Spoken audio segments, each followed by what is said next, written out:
Assalamualaikum warahmatullahi wabarakatuh. Alhamdulillah wassalatu wassalamu ala rasulillah wala haula wala quwata illa billah.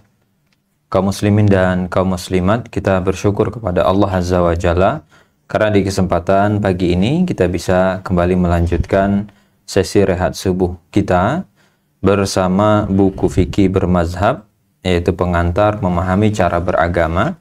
Dan di kesempatan pagi ini kita akan membahas tema yaitu dua penyakit hati atau dua sumber penyakit hati. Baik, kita akan sapa terlebih dahulu guru kita Ustaz Aminur Baiz. Assalamualaikum Ustaz. Waalaikumsalam. Gimana Ustaz? Alhamdulillah. Semangat pagi Ustaz ya. Semangat pagi. Masya Allah. Ini. Ada properti baru ya. Apa ini Ustaz? Ini apa namanya? Kendi, meceret. Ya. Jadi ini kita menjaga budaya. Ini kalau digosok enggak keluar sesuatu Ustaz? Ada Asap ya? air. Air. Jangan digosok, dituangin. Dituang. Baik Ustaz, ini pagi ini kita membahas tentang dua sumber penyakit hati. Nah, kalau dikaitkan, biasanya kan kalau nulis sesuatu itu kan mesti ada kaitan dengan bab sebelumnya Ustaz ya. Ini kita sebelum-sebelumnya membahas tentang mazhab dan seterusnya. Kenapa ujungnya ada hati ini Ustaz? Ini kaitannya apa Ustaz dengan pembahasan sebelum? Ya. Alhamdulillah wassalatu wassalamu ala Rasulillah wa ala alihi wa sahbihi wa muwala. Jadi seperti yang kita pahami, baik buruknya manusia itu tergantung dari hatinya. Makanya ketika Allah Subhanahu wa taala menyebut orang yang berbuat dosa, Allah mengatakan hatinya yang berdosa. Fa innahu athimun qalbu. Hatinya berdosa. Sehingga ketika posisi hati itu jahat, maka seluruh jasad akan jahat dan sebaliknya. Nah, setelah kita memahami aneka rambu-rambu dalam beragama ya. Ada bagaimana mengikuti ulama, ada taklid, ada bermadhab, pemahaman tentang masalah posisi logika, termasuk juga bagaimana memposisikan budaya yang benar, ada fatwa di bagian awal dari buku fikih bermadzhab ini. Maka semua pelajaran ini akan berarti dan bernilai di mana seseorang akan melakukan perubahan ke arah yang lebih baik apabila dia punya hati yang baik. Tapi kalau kemudian i'tikadnya sudah nggak baik, nggak benar, ada potensi penyimpangan yang besar dalam hatinya, sejuta nasihat tidak akan memberikan pengaruh sama sekali. Karena itu, dengan kita mengenali penyakit hati, kita akan mendiagnosis. Sebenarnya orang ini kenapa tidak berubah? Itu masalahnya ada di mana? Penyakitnya kenapa? Nah, ketika ketemu penyakitnya, nanti proses pengobatannya akan lebih mudah. Ya, kurang lebih seperti itu gambarannya. Sehingga ini kita taruh di bagian akhir sebagai nasihat bagi saya pribadi dan jamaah sekalian, bahwa yang namanya penjelasan agama yang sudah sampai ke kita akan memberikan pengaruh jika hati kita mau menerima. Wallahu a'lam. Baik Ustaz, tadi sempat disampaikan bahwa hati ini kan penentu gitu Ustaz ya, bagi seluruh jasad gitu. Nah, sebagian mungkin beranggapan bahwa kenapa kita harus ribet-ribet belajar beginian gitu Ustaz. Yang penting kan hatinya baik Ustaz ya. Kita sepakat di titik ini. Nah, itu gimana Ustaz? Baik, jadi sesuatu yang baik kalau kemudian tidak diisi dengan yang lain, tidak akan menghasilkan. Saya punya tanah yang subur, tapi saya biarin. Yang tumbuh apa? Rumput. Rumput. Justru akan tumbuh rumput, tumbuh berbagai macam ilalang, yang mungkin itu akan menjadi sarangnya ular atau sarangnya misalnya makhluk-makhluk yang berbahaya yang lain, binatang-binatang berbisa yang lainnya. Sehingga agar sesuatu yang baik ini bisa menghasilkan sesuatu yang baik, saya kasih bibit yang baik. Saya tanam jagung, saya tanam kacang, saya kasih bibit-bibit itu, biar nanti bisa menghasilkan sesuatu yang baik. Maka kalau kita sepakat bahwasanya hati manusia itu baik, berarti kan seharusnya diisi dengan sesuatu yang baik. Ketika diisi sesuatu yang baik, akan keluar kebaikan. Wallahu a'lam. Baik. Berarti kalau kita lihat seperti pembahasan sebelumnya Ustaz, ini hati ini juga sebenarnya anugerah gitu Ustaz ya, karunia dari Allah gitu Ustaz. Gimana cara kita memaksimalkan anugerah ini, Ustaz? Kalau dikaitkan itu sebagai nikmat atau pemberian dari Allah. Jadi Allah Subhanahu wa taala Maha Kuasa untuk menciptakan hati manusia dengan beragam warna. Sehingga di muka bumi ini ada manusia yang hatinya seperti Fir'aun. Ada manusia yang hatinya seperti Abu Jahal. Ada manusia yang hatinya seperti orang-orang jahat yang lainnya. Di saat yang sama, ada manusia yang hatinya seperti Nabi Muhammad SAW. Ada manusia yang hatinya seperti para nabi, ada seperti Abu Bakar, As-Siddiq, dan seterusnya. Nah, kemudian bagaimana cara kita memanfaatkan hati yang baik ini untuk bisa menghasilkan ketaatan kepada Allah? Intinya adalah hati itu diajak untuk beribadah kepada Allah. Sehingga hati yang sebagai sumber keinginan ya, orang kerentek batin punya keinginan tertentu, kehendak, kita kendalikan kehendak itu untuk bertakwa kepada Allah Subhanahu wa taala. Contoh sederhana kayak gini. Apabila orang punya hal yang baik, tapi ketika itu tidak dimotivasi, bisa jadi akan tertimbun dengan keburukan yang ada pada dirinya. Sementara dalam hati ini ada dua potensi itu. Fa'alhamaha fujuraha wa taqwaha. Allah ilhamkan dalam jiwa manusia ada sifat baik dan ada sifat buruknya. Sehingga kalau sifat baiknya ini tidak dibuat dominan, maka nanti yang muncul adalah sifat buruknya. Wallahu a'lam. Baik, Ustaz. Ini dari judul kan berarti kita bisa tahu, Ustaz, bahwa hati itu memungkinkan untuk sakit gitu ya. Betul. Nah, tapi sebelum kita bahas kayak apa saja yang membuat hati sakit, seperti kita bisa pilek gitu ya, kita bisa demam gitu kan. Tapi sebelum itu gimana cara kita mengenali, Ustaz ya? Minimal kayak kalau badan ini kan kalau dia sehat sama sakit kita tahu gitu, Ustaz ya. Kayak ini kayaknya nggak enak nih badannya atau gimana. Nah, kalau hati dalam posisi ini nih hati yang sehat nih gitu.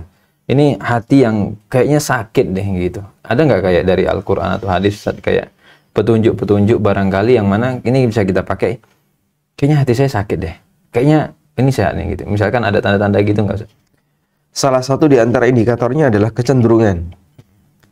Orang yang sakit itu cenderungnya adalah dia tidak doyan dengan nutrisi. Kemudian apalagi kalau sakit, malas ya, dan seterusnya. Sehingga kita juga bisa lihat posisi hati itu ketika sakit kurang lebih seperti itu. Kita kalau sakit makan apapun terasa pahit ya. Hati juga sama, ketika sakit dia dikasih tausiah, disuruh untuk belajar, ngaji dan seterusnya, terasa nggak enak, nolak dia. Kemudian orang kalau sakit cenderung malas. Maka hati yang sakit cenderung tidak ada keinginan untuk berbuat taat. Dia lebih cenderung untuk malas dan seterusnya. Lalu ketika hati itu sakit, ketika badan itu sakit, kadang cenderung untuk melakukan hal yang negatif, yang berbahaya. Misalnya, pengennya apa ketika sakit? Pengennya mukuli badannya sendiri. Atau ada orang yang ketika sakit pengennya mengkonsumsi sesuatu yang menurut dia enak. Misalnya, saya kalau nggak makan ini, saya nggak doyan. Padahal itu berbahaya. Misalnya anak kecil ya, ketika sakit batuk dan dia suka kerupuk, milihnya kerupuk terus. Dikasih yang lain nggak mau, pengennya kerupuk terus. Padahal bagi pertimbangan orang tuanya mungkin bisa jadi ini justru akan memperparah batuknya. Maka orang tua mengarahkan makan yang bermanfaat, tapi dia nggak mau. Demikian pula hati yang sakit punya kecenderungan untuk berbuat maksiat. Karena itu Allah Subhanahu wa taala memberikan komentar ketika orang-orang musyrikin, kenapa mereka menolak kebenaran? Apabila dibacakan kepada mereka, qalu asatirul awwalin, dibacakan Al-Qur'an kepada mereka, mereka mengatakan, ini adalah asatirul awwalin. Ini dongeng orang masa silam. Coba bayangin, Al-Qur'an dianggap dongeng. Lalu Allah Subhanahu wa taala mengatakan, kalla bal rana ala qulubihim ma kanu yaksibun. Enggak demikian. Sebabnya adalah ada ran dalam hati mereka. Ma kanu yaksibun disebabkan karena perbuatan maksiat yang telah mereka kerjakan. Jadi Allah Subhanahu wa taala memberikan komentar, kenapa kok orang ini tidak mau menerima kebenaran Al-Qur'an? Karena hatinya yang rusak. Hatinya yang sakit. Sehingga kecenderungan mereka untuk menolak kebenaran, kecenderungan mereka untuk berbuat maksiat itu berangkat dari kondisi batin yang sakit. Wallahu a'lam. Baik, Ustaz. Terus juga ini di sini ada diungkapkan, Ustaz, bahwa kayak hati itu kayak raja gitu, Ustaz, ya. Dan juga kemudian ada statement bahwa kelezatan iman itu yang ngerasain hati, itu, Ustaz, ya. Kira-kira apa poin penting yang bisa kita ambil dari sini, Ustaz, kaitannya dengan hati sebagai raja, kemudian hati yang merasakan iman, gimana status kita sebagai seorang muslim ini, Ustaz? Jadi disebut sebagai raja karena dia pengendali nilai baik dan buruknya jasad. Nabi SAW mengingatkan ini dalam hadisnya di halaman 317 ya, kita sebutkan itu. Ala wa inna fil jasadi mudghah idza salahat salahal jasadu kullu wa idza fasadat fasadal jasadu kullu. Dalam diri manusia ada segumpal darah. Kalau baik, baik semuanya. Kalau buruk, buruk semuanya. Ala wahyal qalb. Kemudian Nabi SAW mengatakan itu adalah hati. Dan Abu Hurairah radhiyallahu anhu ketika menjelaskan hadis ini boleh mengatakan al-qalbu malikun wal a'dha'u junuduhu. Hati itu raja dan anggota badan manusia adalah pasukannya. Fa idza tabal maliku tabat junuduhu. Kalau kemudian rajanya bagus, maka pasukannya akan bagus. Dan sebaliknya, ketika rajanya rusak, pasukannya akan rusak. Jadi dia sebagai pengendali dari baik dan buruknya badan. Kita sepakat itu dengan menyebut hati sebagai raja. Baik. Lalu apa hubungannya hati itu yang merasakan iman? Jadi kita akan lihat gini. Kalau kita mendengarkan tausiah, mendengarkan Al-Quran, dibacakan, mendengarkan ceramah agama, kemudian di situ ada kalimat-kalimat yang kita suka. Sebenarnya yang merasakan kenikmatan pada saat kita mendengarkan tausiah tadi, yang merasakan apa? Mata, indera penciuman, indera perasa, indera peraba, atau indera pendengaran? Hati. Tidak semua itu. Tapi yang merasakan adalah hati. Sehingga ini bukan kenikmatan fisik sebagaimana air atau sebagaimana makanan yang dirasakan oleh indera fisik. Maka tausiah bisa dirasakan ini bagus, menenangkan saya, menyenangkan bagi saya. Karena yang merasakan batin. Nah, bagian ini yang dilupakan oleh non-muslim. Sehingga mereka ukurannya bahwa sesuatu itu dianggap menyenangkan apabila ukurannya adalah ukuran materi. Enak didengar, enak dipandang, enak dirasa, enak dicium. Hanya itu saja. Enak diraba. Tapi dia tidak pernah merasakan nyaman bagi hati. Mendapatkan ketenangan. Sehingga ketika mereka melihat kaum muslimin sholat misalnya, mereka bertanya-tanya, apa keuntungan yang bisa kalian dapatkan dari sholat? Lalu kaum muslimin memberikan jawaban, kalau dari sisi materi, kita memang tidak dapat apa-apa. Tapi coba lihat, apa yang hilang pada waktu kita sholat? Loh, kok bisa kok malah yang hilang? Yang hilang dari kami ketika kami sholat adalah kesedihan, kebingungan, kegundahan, keresahan, stres, dan seterusnya. Kemudian sifat individualisme, sifat malas. Jadi karakter-karakter seperti itu berkurang pada saat orang melakukan ibadah kepada Allah. Jangan diukur dari seberapa materi yang kau dapat. Tapi ibadah ini bisa membersihkan hati yang dimiliki oleh manusia yang di situ ada kotorannya. Sehingga dengan sholat dia semakin satu demi satu membersihkan kondisi batin yang bermasalah. Dengan ibadah yang lain juga demikian. Kurang lebih seperti itu. Jadi hati ini yang memberikan rasa untuk hal yang tidak bisa dirasakan oleh indera. Makanya jamaah yang ketika dia hadir di majelis ilmu dan kemudian di situ syarat dengan penjelasan, dia akan bisa merasakan ketenangan. Seolah-olah imannya itu lagi naik. Yazid, imannya bertambah. Begitu dia mendengarkan kalimat-kalimat yang indah, hatinya merasa tenang. Dan dalam posisi ini hati yang bisa merasakan. Nah, ini kami tunjukkan dalam hadis Nabi SAW bersabda, "Thalathun man kunna fihi wajada halawatal iman." Ada 3 hal, siapa yang memilikinya, maka dia akan menjumpai manisnya iman. Dan salah satunya adalah ayyakunallahu wa rasuluhu ahabba ilaihi mimma siwahuma. Allah dan Rasulnya yang paling dia cintai daripada selainnya. Wallahu a'lam. Baik Ustaz, tadi kalau disinggung ketenangan hati gitu Ustaz ya. Sebelum kita bahas ke sumber penyakitnya, sebenarnya ada berapa Ustaz sumber ketenangan hati? Karena kan tadi Ustaz sebut sholat itu sumber ketenangan hati, majelis ilmu sumber ketenangan hati. Bisa nggak Ustaz ditambah yang lain? Misalkan ada orang yang saya mungkin cari ketenangan hati saya dengan rekreasi, jalan-jalan, itu kan menenangkan hati. Jiwa kan batin nih, bicara batin Ustaz. Ada yang mungkin ya dengan mendengarkan nyanyian-nyanyian dia ngerasa hatinya jadi tenang gitu. Itu gimana Ustaz? Maksudnya kaitannya dengan ada berapa sumber ketenangan hati atau sumber ketenangan hati yang terbaik itu kira-kira yang seperti apa Ustaz? Baik.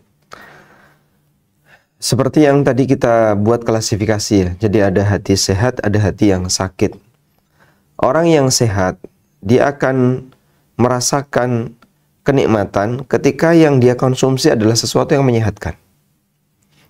Misalnya antum dalam posisi sehat, saya dalam posisi sehat, maka apa yang membuat saya tenang? Apa yang membuat saya senang?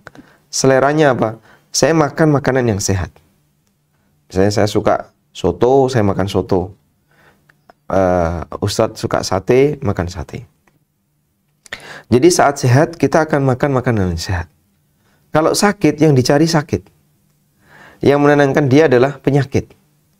Sehingga orang yang sakit, kalau nggak mengkonsumsi ini, dia nggak bisa nyaman. Seperti orang sakit dalam posisi sakau, ya, karena dia kecanduan apa misalnya narkoba. Saat dia sakau kecanduan narkoba, yang buat dia tenang apa? Narkoba. Dia dikasih soto nggak mau, kasih sate nggak mau, apalagi Siti nggak mau. Jadi saat dia dikasih makanan-makanan yang lezat dia nggak mau. Udah, kamu pinginnya makan apa yang paling lezat menurut kamu? Oh, saya pingin pizza misalnya, kasih pizza, nggak mau. Ketika lagi sakau dia nggak mau itu. Yang dia cari narkoba. Saat dia nggak punya narkoba, masya Allah, bisa nggak normal orangnya. Sehingga bisa jadi ketika orang itu dalam posisi sakit, yang menurut dia itu sebenarnya adalah aslinya penyakit, tapi menurut dia itu menenangkan. Akhirnya bagi dia ini membuat saya hatinya jadi tenang. Hati kamu sakit, makanya yang kayak gini yang kau pilih. Sehingga orang beriman karena hatinya sehat, maka yang menenangkan dirinya adalah mendekat kepada Allah Subhanahu wa taala. Beribadah kepada Allah, mengerjakan salat, bermunajat ketika berdoa dan seterusnya. Sementara orang yang dalam posisi hatinya sakit, maka mungkin yang menenangkan bagi dia adalah sumber penyakit. Minum khamr atau menikmati narkoba, atau datang ke tempat-tempat diskotik, atau berbuat zina waliyadzubillah dan aneka maksiat yang lainnya. Jadinya di sini bukan kita sebut yang penting hatinya tenang, tapi jenis apa yang bisa membuat hatinya tenang itu bisa kita jadikan sebagai alat ukur apakah hati orang ini hati yang sakit atau hati yang sehat. Kalau kemudian yang membuat dia tenang adalah semua sumber penyakit alias maksiat-maksiat, berarti hatinya sakit. Dan sebaliknya. Wallahu a'lam. Baik Ustaz, mungkin menarik kalau kita coba lihat ke sumbernya ini Ustaz. Kita nggak pengen hati kita sakit gitu ya. Tentu kita perlu mengenali sumber agar kita bisa antisipasi. Nah, ini kira-kira apa saja Ustaz sumber yang membuat hati kita sakit Ustaz? Dari semua bentuk penyakit hati. Semua bentuk penyakit hati ya ada. Kita bisa mengetahui contohnya dengki, hasad, benci kepada kebenaran, kemudian malas. Terus apa lagi? Kecenderungan untuk berbuat maksiat dan seterusnya. Maka bisa kita klasifikasi jadi 2. Yang pertama disebut dengan penyakit syubhat, yang kedua disebut dengan penyakit syahwat. Itu dua penyakit hati. Jadi ketika kita melakukan diagnosis misalnya, orang ini kok penyimpangannya kayak gini, kecenderungannya kayak gini, langsung kita simpulkan, oh berarti dia kena penyakit syahwat, dia punya penyakit syubhat. Itu dari kecenderungan yang dia miliki. Sehingga diagnosis itu kita lakukan berdasarkan mengukur tingkat kecenderungan. Wallahu a'lam. Baik. Mungkin nanti ini setiap penyakit punya cara ngobati sendiri. Betul, ya. Oke. Dan ini tahu dari mana, Ustaz? Maksudnya kita kelompokkan jadi syubhat dan syahwat gitu. Ada keterangan penjelasan? Nah, di buku ada hadis yang kami bawa bahwa potensi penyakit hati ada karena syahwat dan ada karena syubhat. Dan ini disebutkan dalam hadis Nabi SAW, inna mimma akhsha alaikum syahwatil ghayyi fi butunikum wa furujikum wa mudillatil fitan. Di antara yang paling aku takutkan menimpa kalian adalah syahwat yang mengajak maksiat karena menuruti keinginan perut dan kemaluan kalian, serta mudillatil fitan, fitnah yang menyesatkan. Dan hadis ini hadis yang hasan, bisa diterima sebagai dalil. Sehingga di sini Nabi SAW menyebutkan apa yang bisa menimpa manusia. Pertama adalah syahwat, yang kedua adalah mudillatul fitan. Dan yang dimaksud dengan mudillat al-fitan adalah kondisi syubhat. Syahwat itu menyebabkan manusia jadi punya keinginan untuk berbuat maksiat dalam rangka menyenangkan fisiknya, indranya. Misalnya makan makanan haram, kemudian berbuat zina, dan seluruh turunannya. Sehingga keberadaan syahwat menyebabkan orang cenderung berbuat maksiat. Kalau syubhat menyebabkan orang jadi tidak tahu mana yang benar, mana yang batil. Akhirnya dia campur adukkan, kadang kebenaran dianggap kebatilan dan sebaliknya kebatilan dianggap kebenaran. Nah, karena itu dari hal ini maka pembersihannya adalah ketika manusia mau memiliki hati yang sehat, di dua penyakit ini kita serang. Syahwat kita bersihkan, demikian pula syubhat. Dan caranya ada sendiri-sendiri. Nah, kemudian di sini saya bawakan keterangan yang disampaikan oleh Ibnu Qayyim. Dakhalan nasun nara min thalathati abwab. Manusia masuk neraka melalui 3 pintu. Pertama, babu syubhatin awrasat syakkan fi dinillah. Pertama adalah pintu syubhat. Karena ini bisa menyebabkan orang jadi ragu. Ragu dalam beragama kepada Allah. Ragu dengan kebenaran agama Allah. Satu. Yang kedua, wa babu syahwatin awrasat taqdimal hawa ala ta'atihi wa mardatihi. Yang ketiga adalah pintu syahwat. Ini bisa menyebabkan dia lebih mendahulukan hawa nafsu daripada ketaatan kepada Allah. Yang ketiga adalah babu ghadabin awrasat al-udwan ala khalqi. Pintu permusuhan, karena ini yang bisa menyebabkan orang jadi bermusuhan antara satu dengan yang lain. Nah, ini kurang lebih gambaran yang diberikan oleh Ibnu Qayyim rahimahullah.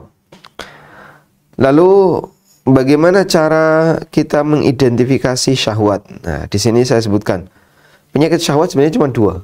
Syahwat perut dan syahwat di bawah perut.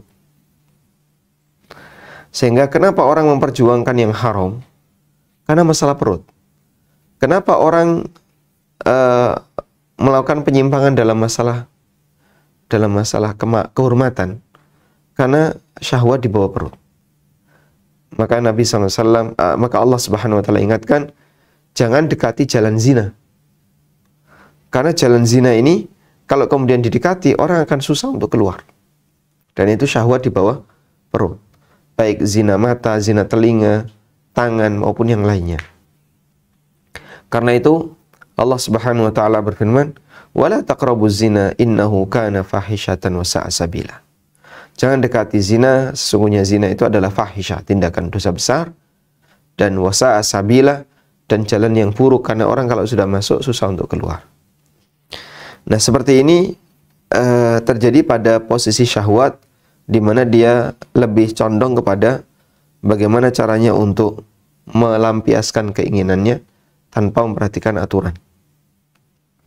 Baik. Kemudian di sini saya sebutkan sebuah hadis ya dari Nabi SAW bersabda tentang permisalan orang yang syahwatnya itu kalau tidak dikendalikan akan merusak agamanya. Ma dhi'bani ja'i'ani ursila fi ghanamin bi afsadalaha min hirsil mar'i 'alal mali wasyarafi lidinihi. Dua serigala yang lapar yang dilepas di tengah gerombolan kambing tidaklah lebih merusak dibandingkan kerusakan terhadap agama seseorang disebabkan ketamaan mereka terhadap harta dan jabatan. Dan ini bisa kita lihat ya.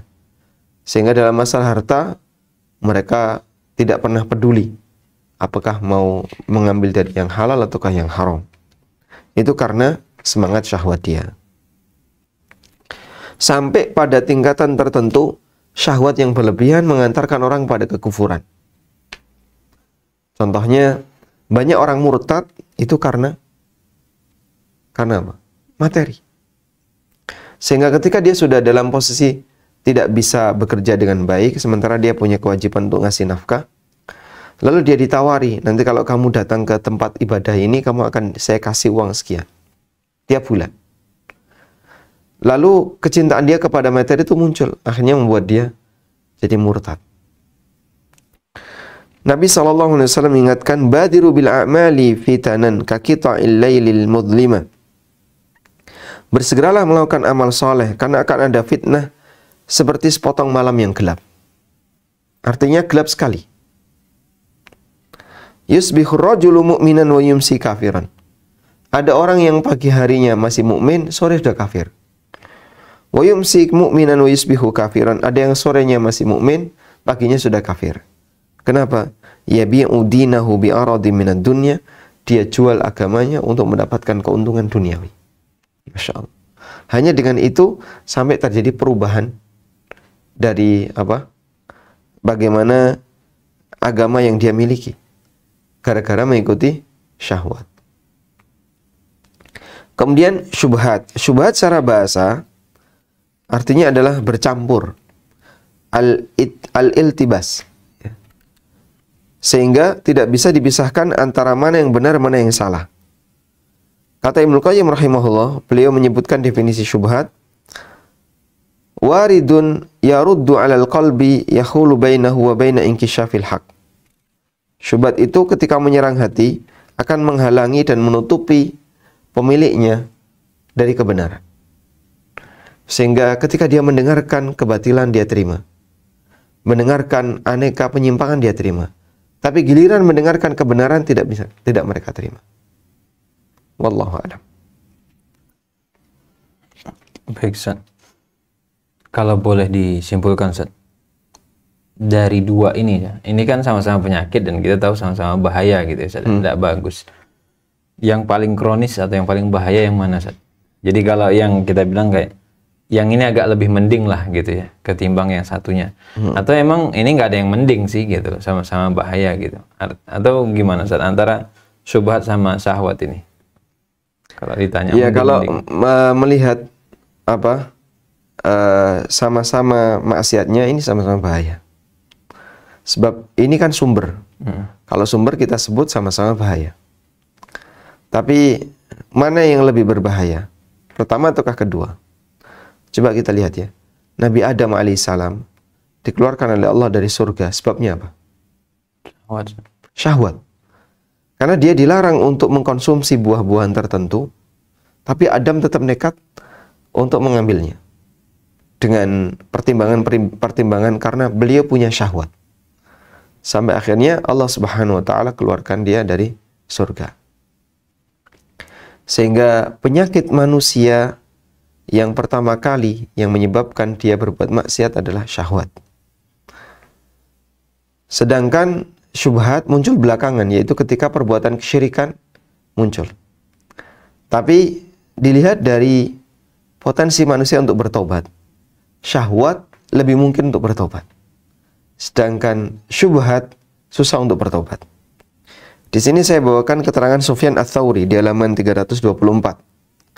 Al-bid'atu ahabbu ila iblisa minal maksiyah. Bid'ah itu lebih disukai iblis daripada maksiat. Wal maksiyatu yutabu minha wal bid'atu la yutabu minha. Orang berbuat maksiat mungkin untuk bertobat. Minum khamar misalnya diingatkan. Sampai akhirnya dia merasa yakin khamar itu haram, kemudian dia tinggalkan. Karena dalam posisi dia melakukan perbuatan maksiat, dia ketika diingatkan akan bisa lebih menerima.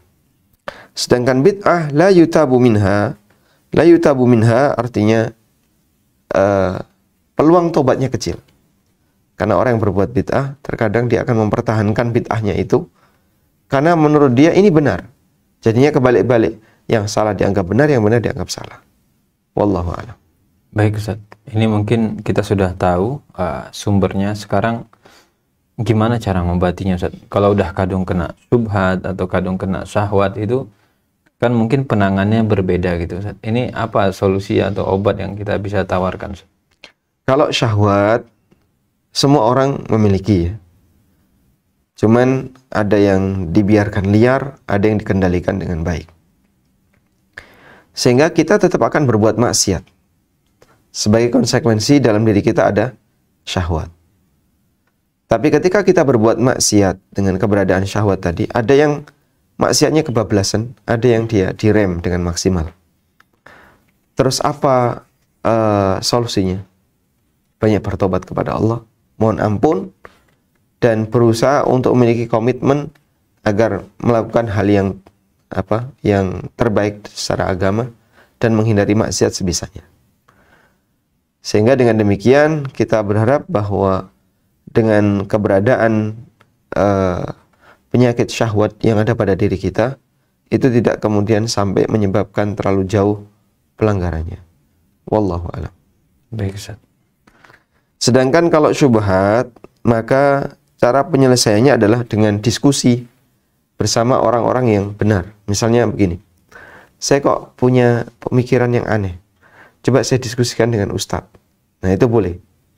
Dengan demikian dia nanti akan mendapatkan pencerahan. Kenapa sih ada yang bilang kayak gini? Terus dijelaskan oleh ustadz, ada pencerahan. Dengan demikian ketika ada kalimat-kalimat yang negatif yang dia dengar, dan itu isinya pembelaan kepada perbuatan maksiat, lalu dia ragu dan dia tanyakan ke seorang ustadz, maka insya Allah apa yang dia lakukan ini akan bisa menghilangkan syubhat pada dirinya. Wallahu a'lam. Baik Ustaz, Masya Allah. Mungkin kita akan berikan kesempatan Ustaz untuk pemirsa. Baik, silakan. Baik, kaum muslimin dan kaum muslimat, demikian untuk sesi materi dan kita akan masuk ke sesi diskusi dan tanya jawab.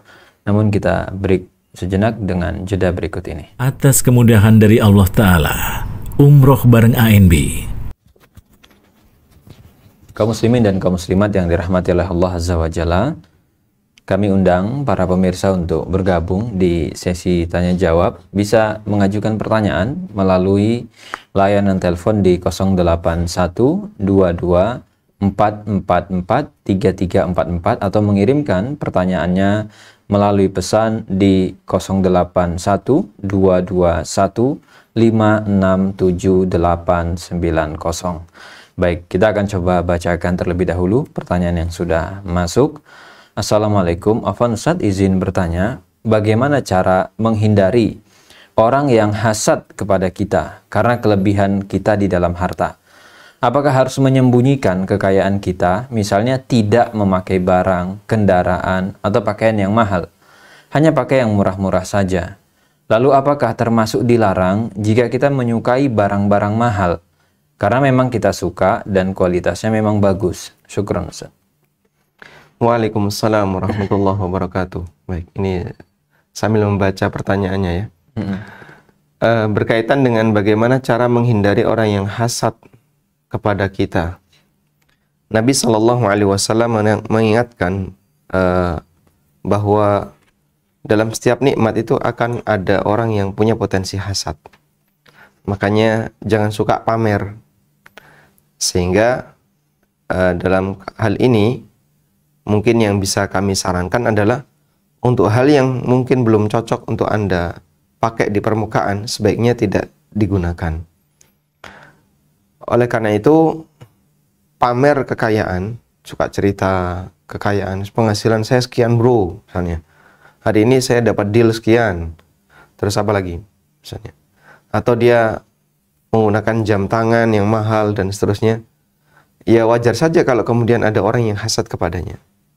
Seharusnya tidak dilakukan. Dan itu nggak ada manfaatnya. Anda tidak akan dapat pahala ketika Anda menggunakan jam tangan yang mewah atau pakaian yang mewah. Kemudian, tapi ini kan saya merasa senang dan bahagia. Berarti kebahagiaan Anda ukurannya adalah materi. Saya tidak katakan ini bagian dari penyakit syubhat dan syahwat, tapi kebahagiaan ini lebih cepat hilang. Dan namanya kebahagiaan materi itu sifatnya sangat terbatas. Begitu materi ini hilang, Anda sudah tidak akan bisa merasakan kebahagiaan itu. Makanya kita kalau bisa kendalikan sehingga bagaimana caranya agar materi itu sumber kebahagiaan kita bukan materi, tapi sumber kebahagiaan kita adalah kebahagiaan yang bagi hati yang hakiki, yaitu dengan cara mendekat kepada Al-Quran maupun hadis Nabi SAW. Saya kadang kasih ilustrasi seperti ini ya. Kalau sumber kebahagiaan kita itu materi, kemampuan fisik dalam menikmati materi itu terbatas. Sebagai contoh, kita suka makanan. Kemudian ada makanan itu di hadapan kita. Hanya dengan satu gigi yang sakit, bisa nggak kita menikmatinya? Nggak bisa. Jadinya nggak doyan. Loh, katanya suka sate. Ini sate, ada 20 tusuk. Tapi sekarang gigi saya lagi sakit. 2 gram sakit, kanan kiri, dikasih sate. Nggak bisa ngunyah dia. Tolong dong dikunyahin. Kan nggak mungkin. Digiling. Digiling. Nikmat sate hilang. Jadinya, hanya dengan gigi itu ukuran, dibandingkan dengan ukuran badan, gigi itu seperberapa persennya? Kecil sekali. Kita punya gigi, anggaplah bersama akar-akarnya beratnya ada nggak 1 on? Kayaknya nggak ada. 2 gram ada, 3 gram. Anggaplah misalnya 5 gram atau 10 gram. 10 gram 1 on ya? Iya. Nggak sampai deh. 100 gram 1 on. Anggaplah misalnya 10 gram berat gigi. Dibandingkan dengan berat badan Anda 80 kilo misalnya. Ini kecil sekali, tapi gara-gara satu ini seluruh kenikmatan badan hilang. Dan fisik ini semakin lama bukan semakin sempurna, tapi semakin berkurang, bertahap. Makanya kalau kita hanya meletakkan kenikmatan hati itu pada kenikmatan fisik, ya tunggu waktunya ini akan cepat hilang. Dan apalagi kenikmatan ini cepat atau bisa menyebabkan penyakit hati yang kedua. Misalnya jam tangannya yang bagus hilang. Sakit hati nggak dia? Sakit hati. Ada orang senang mobil. Mobilnya kebarit. Rasanya gimana? Getun. Sakit hati dia. Sehingga dengan hal ini kita bisa lihat bahwa keberadaan barang-barang yang kita cintai itu dan kita jadikan sebagai sumber kebahagiaan, justru itu akan membuat kita jadi semakin sering sakit hati. Makanya sekali lagi ya kami sarankan, coba kita latih hati kita untuk beralih. Jangan hanya menikmati yang sifatnya fisik, tapi kita beralih kepada menikmati yang sifatnya rohani. Wallahu a'lam. Baik, Ustaz. Kita beralih ke pertanyaan selanjutnya. Bismillah. Assalamualaikum warahmatullahi wabarakatuh. Izin bertanya. Maksiat susah dihindari dan kadang terpaksa dilakukan untuk memuaskan syahwat. Habis itu nyesal. Lalu taubat. Dan berulang kali menyesal dan berulang kali taubat, tapi masih melakukan maksiat juga. Bagaimana solusinya? Waalaikumsalam warahmatullahi wabarakatuh. Semua kita pasti akan mengulangi maksiat. Hari ini maksiat, besok maksiat lagi, besok maksiat lagi. Sampai dikatakan oleh Nabi SAW, andaikan sama sekali kau tidak berbuat dosa, maka Allah Subhanahu wa Ta'ala akan menghilangkan kalian. Kemudian Allah gantikan makhluk untuk tinggal di muka bumi ini, yudhnibun wa yatubun, yang dia berbuat dosa lalu bertobat, berbuat dosa lalu bertobat. Karena tobat itu sendiri adalah amal. Dan sebab orang bertobat adalah karena dia punya maksiat. Maka Allah mencintai hambanya yang berkali-kali dia bertobat dengan keberadaan syahwat yang ada pada diri hambanya. Sehingga jangan pernah bosan untuk bertobat, sebagaimana jiwa ini tidak pernah bosan untuk berbuat maksiat. Anda imbangi setiap perbuatan maksiat dan semangat maksiat yang diinginkan oleh hawa nafsu kita dengan terus menjaga semangat taubat. Sampai ada sebuah pertanyaan yang disampaikan oleh Ibnu Qayyim rahimahullah kepada gurunya Syekhul Islam Ibnu Taimiyah. Mana yang lebih layak untuk kita baca? Tasbih ataukah istighfar? Subhanallah ataukah astagfirullah? Kemudian kata Ibnu Qayyim rahimahullah, kata Ibnu Taimiyah rahimahullah, beliau mengatakan begini.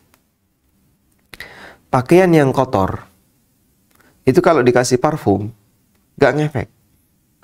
Misal Anda punya kaos ya yang dipakai untuk daleman, dan kaos ini kotor, penuh dengan daki, terus dipakai tidur, besok belum ganti, pakai kerja, pakai tidur lagi, sehingga keringat di situ campur jadi satu.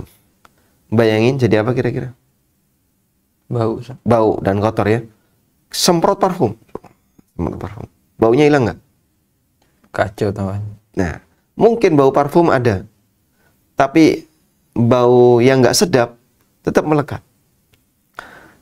Ini berbeda ketika pakaian ini kita cuci dulu untuk menghilangkan kotorannya, baru kita kasih wangian. Jadi beliau memberikan isyarat kalau kita adalah hamba yang berlumur dengan banyak dosa, maka istighfar lebih kita butuhkan. Istighfar lebih kita butuhkan. Sehingga dengan demikian kita berharap kepada Allah agar kotoran-kotoran itu bersih. Kalau sudah bersih, baru bisa dikasih tasbih, tahmid, yang itu akan menghiasi keindahan dalam diri kita. Jadi di sini bukan berarti meninggalkan tasbih tahmid ya, tapi prioritas. Mana yang lebih kita prioritaskan dalam hal ini? Wallahu a'lam. Baik Ustaz, kita lanjut Ustaz ke pertanyaan yang berikutnya. Tadi ada berkaitan dengan hasad tadi ya. Ternyata hadisnya adalah hadis yang dhaif.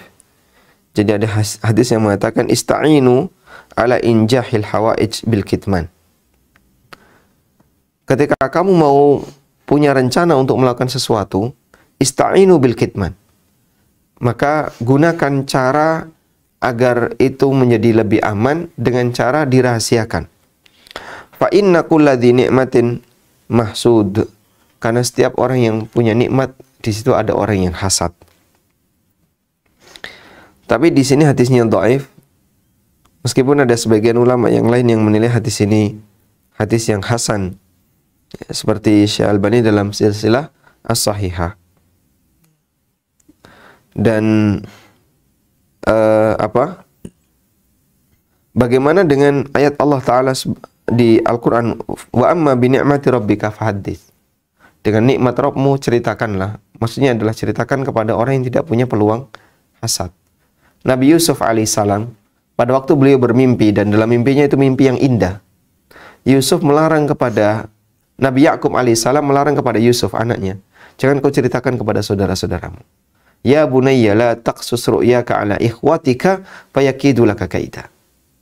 Wahai putraku, jangan kau ceritakan mimpi ini kepada saudara-saudaramu, nanti mereka akan berbuat makar untuk membunuhmu.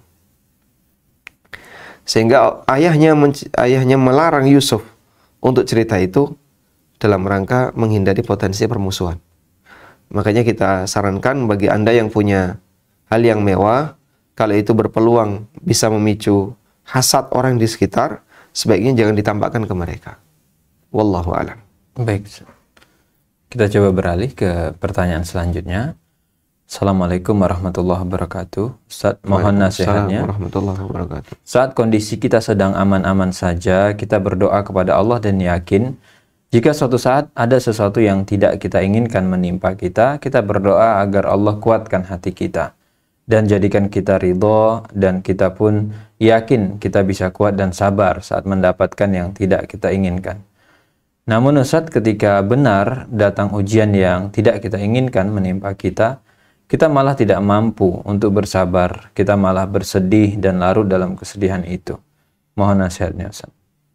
Nah, sebatas sedih ketika dapat ujian ya.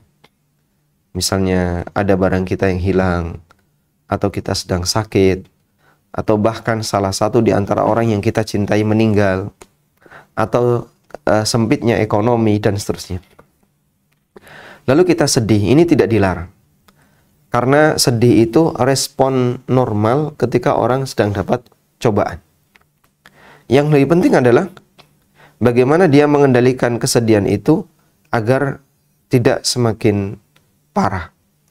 Pada waktu Nabi Yakub alaihissalam mendapatkan kabar tentang kematian Yusuf, anak kesayangannya, dan para saudara-saudaranya membawa bidamin kadhib, darah dusta. Padahal itu bukan darah Yusuf, tapi darah kambing. Kemudian ayahnya mengatakan, innama ashku bathi wa huzni ilallah. Aku hanya akan mengadukan kesedihanku kepada Allah. Sehingga Nabi Yakub alaihissalam ketika mendapatkan kabar Yusuf mati, Yusuf meninggal, itu beliau sedih. Maka sebatas sedih tidak dilarang ketika orang dapat musibah. Namun kesedihan ini jangan terlalu dibiarkan.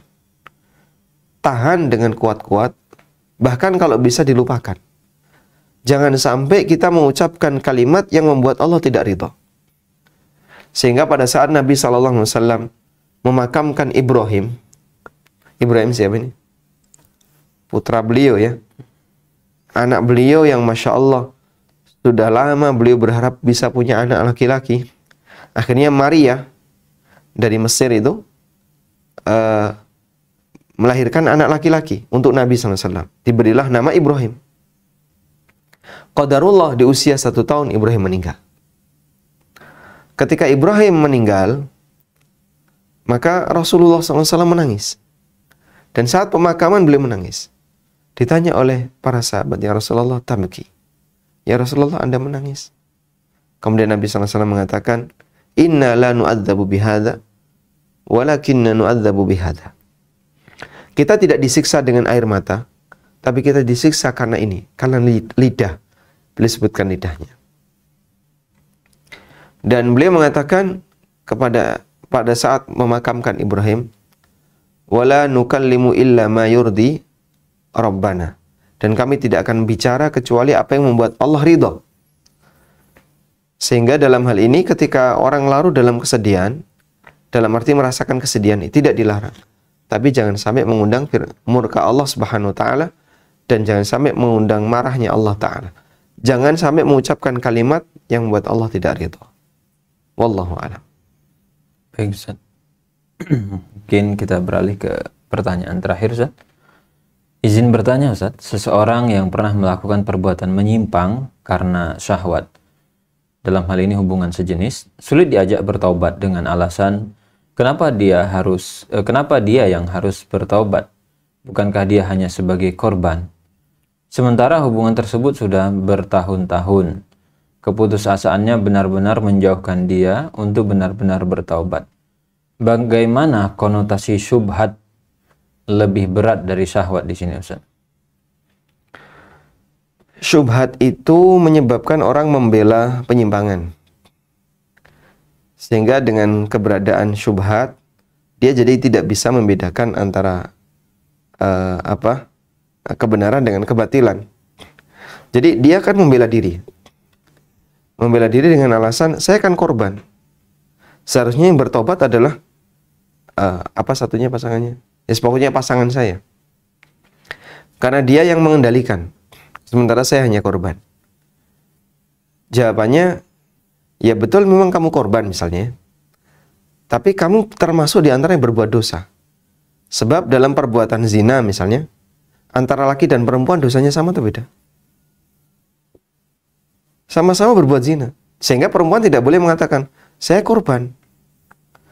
Tapi kamu lakukan ini dengan suka sama suka? Iya, tapi saya korban. Tetap kamu berdosa. Dan dia punya kewajiban untuk bertobat. Karena itu dalam hal ini, ketika orang sedang berbuat maksiat, baik dia di posisi A maupun di posisi B, dua-duanya wajib untuk bertobat. Apa salahnya kalau manusia diminta untuk bertobat? Apalagi dia masih punya dosa-dosa yang lain. Jika memang dia korban, kenapa dia menyerah? Dan menyerahkan kehormatannya menyerahkan kemaluannya kepada orang lain. Padahal ini adalah dosa yang sangat besar, yaitu LGBT ya. Maka yang bisa kami sarankan untuk penyelamatan keluarga Anda yang menyebut korban ini, Anda coba datangkan yang bersangkutan untuk menghadap seorang ustadz yang dia kagumi atau yang dia segani misalnya. Baik, saya ajak kamu untuk menghadap ustadz yang sama-sama kita jadikan sebagai guru. Sudah? Nanti saya akan ceritakan tentang kesalahan kamu, kira-kira wajib tobat atau tidak. Untuk menghilangkan syubhatnya. Saya yakin dia nggak bakalan berani. Karena di hadapan dia adalah seorang guru yang dia segani. Dia akan ketakutan. Nah, itu bukti sebenarnya dia ngaku salah. Keberadaan syubhat yang dia sampaikan, itu syubhat yang sangat lemah. Nanti tetap dia akan mendapatkan, dia sebenarnya di belakang mungkin dia akan melakukan pembelaan, tapi di depan ustadz dia nggak berani. Itu bukti sebenarnya perbuatan dia tuh salah dan dia sudah ngaku salah. Cuman dia merasa bahwasanya dirinya layak untuk dibela. Nah, sekarang apa korelasi kalau ini disebut bahwasanya syubhat lebih berbahaya daripada syahwat? Dia berbuat syahwat tapi diiringi dengan syubhat, sehingga pembelaannya ada di syubhatnya tadi. Akhirnya rancu antara mempertahankan kemaksiatan dengan kembali kepada kebenaran. Wallahu a'lam. Baik Ustaz, kita sampai di penghujung acara. Mungkin ada closing statement Ustaz? Jadi kita memahami bahwa manusia ini tidak akan bisa mensucikan hatinya kalau bukan karena hidayah dari Allah. Maka Allah Subhanahu wa taala ingatkan ayat yang penting untuk kita baca, surat Al-Mu'minun, surat An-Nur ayat 21. Surat An-Nur ayat 21. Di buku saya sebutkan ya. Di surat An-Nur ayat 21, Allah Subhanahu wa taala berfirman, "Ya ayyuhalladzina amanu la tattabi'u khutuwatis syaitan." Wahai orang yang beriman, jangan kalian mengikuti langkah-langkah setan.